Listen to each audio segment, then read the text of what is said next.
fait confiance aux gens d'ici, quoi. Aux anciens maires, tout ça, j'ai fait confiance, je savais que bon, ben, apparemment, le site était fermé, il n'y avait aucun souci, quoi. Je pensais qu'il n'y aurait pas de problème, pas de répercussions sur la santé et tout. Pascal connaissait le passé minier du village, mais elle n'avait jamais entendu parler de contamination. Puis, elle a découvert que sa maison était bourrée de radon, un gaz ultra radioactif que dégagent les résidus. Il s'avère que dans cette maison, il y en a un taux très élevé. Vous vous rappelez à peu près le taux qu'il y avait dans la chambre, nous, où on dormait, le taux s'élève à 5000 becquerels par mètre cube, alors que la norme dans les habitations du Cantal est de 161 becquerels par mètre cube. Ah oui.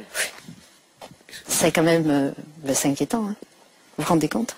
On a vécu de 97 à 2002 ici, j'ai quand même eu 2 enfants, donc bon...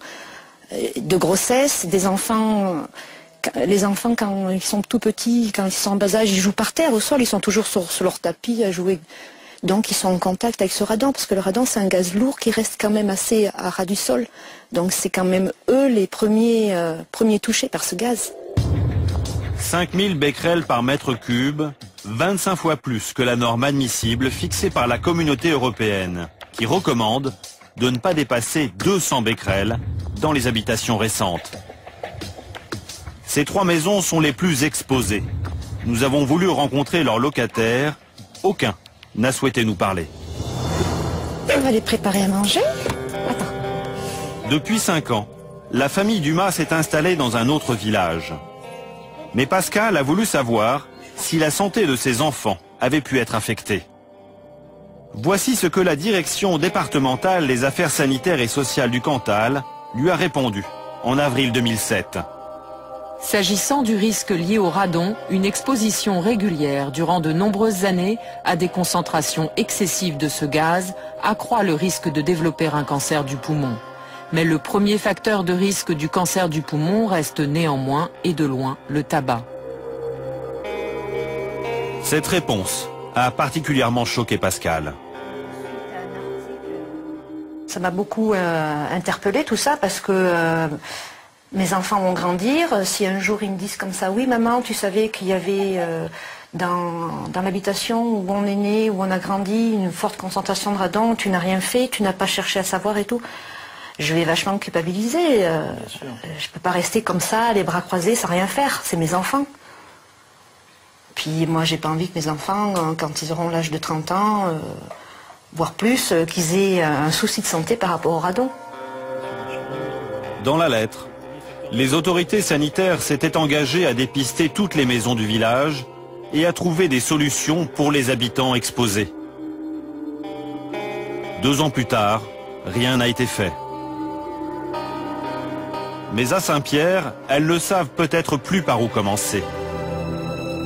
Dans ce joli village, même le lac est contaminé. Interdit à la baignade depuis peu, il a servi de base de loisirs jusqu'en juin 2005. Pourtant, Total Compagnie Minière, l'ancien exploitant de la mine, avait tenté de dissuader le maire de l'aménager en 1987. Je tiens à vous mettre en garde. Des prélèvements mettent en évidence l'influence de la proximité du gisement d'uranium sur la qualité chimique de l'eau. Je dégage par la présente lettre toute responsabilité de la société Total quant à la création de l'ouvrage décidé par votre municipalité. Avant de quitter Saint-Pierre, nous avons pris rendez-vous avec son maire pour lui demander quelques explications. Mais à notre arrivée, il nous a fait faux bond. Officiellement, il était parti en voyage. Depuis, il n'a plus répondu à nos demandes d'interview.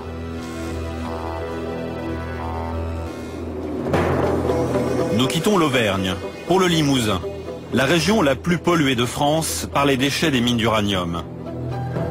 Cette fois-ci, ce ne sont plus des villages, mais une ville entière, Limoges et toute sa périphérie, qui a vécu sous la menace de la contamination. Pour les 240 000 personnes de cette capitale régionale, ouvrir le robinet était un geste dangereux, car l'eau potable était chargée en éléments radioactifs, et les habitants n'ont jamais vraiment été informés. En 2004, la mairie de Limoges a commandé à la CRIRAD un rapport sur ces réserves d'eau potable.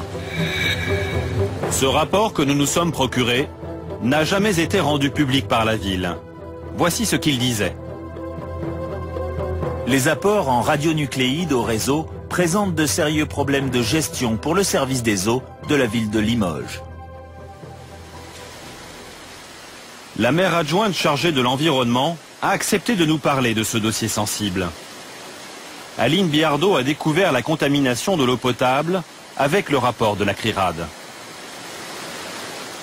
On n'arrivait pas à savoir comment aborder cette situation de départ de la COGEMA. C'est-à-dire qu'en fait, ils partaient en laissant derrière eux toutes les saloperies, excusez-moi, qu'ils avaient accumulées pendant leurs années d'exploitation. C'était des dizaines d'années d'exploitation. Ils ont quand même finalement dans cette histoire reconnu leur faute de manière assez importante parce que...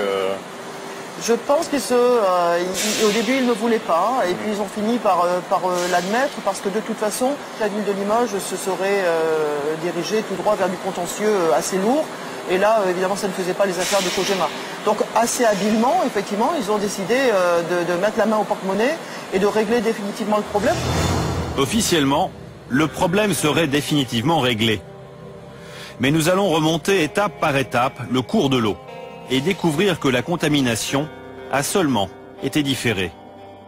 L'eau potable de Limoges vient en grande partie de 3 grands étangs situés sur les hauteurs de la ville. Depuis que la mairie a menacé Areva, la multinationale s'active autour de ces réserves d'eau potable. À l'étang de la Crouzille, les pelleteuses achèvent de curer 50 000 mètres cubes de boue radioactive. Avant même la fin des travaux, la lettre environnement du groupe Areva crie victoire. La Crouzille, mission accomplie. Fin octobre, la multinationale a organisé une visite sur place pour la presse et les associations locales. Nous nous sommes invités dans le bus pour écouter cet homme à l'allure détendue, le responsable de l'environnement d'Areva. Donc en fait là, sur votre gauche, vous avez ce stockage qui contient 5 millions de tonnes de résidus de traitement. Et si vous pouvez faire demi-tour ici, on va sortir.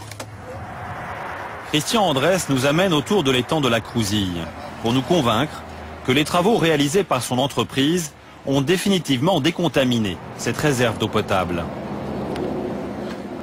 Donc aujourd'hui, on a une situation où les bassins sont, pour certains, pas totalement remplis, à moitié remplis, avec un contrôle de la qualité des eaux en fin de décantation. Et très rapidement, on a pu voir des eaux qui étaient à très faible teneur en matière en suspension. En fait, il y a quand même eu un investissement ici de plus d'1 million d'euros. Je veux dire, il faudrait quand même que cet investissement ait porté ses fruits et que la qualité du travail soit reconnue par tout le monde et qu'on ne soit pas obligé d'y revenir. Le message est clair, circulez, il n'y a plus rien à voir. Première étape de notre enquête dans le Limousin. Nous retournons sur place avec un habitant de Limoges qui connaît bien le dossier et le directeur du laboratoire de la CRIRAD, Bruno Charéron. Nous allons effectuer des mesures à 100 mètres au-dessus de l'étang de la Crouzille, au bord d'une rivière qui alimente cette réserve d'eau potable. Bruno Charéron va vérifier si cette eau est contaminée.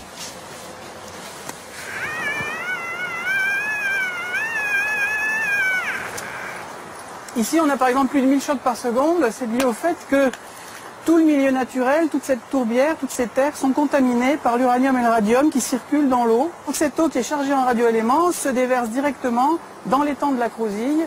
Et c'est pour ça qu'il a été contaminé, qu'il va continuer à être contaminé. En combien de temps ça va rester un déchet? Si personne n'enlève ces terres contaminées, elles vont rester contaminées pendant des milliards d'années, puisque la période de l'uranium, c'est 4,5 milliards d'années.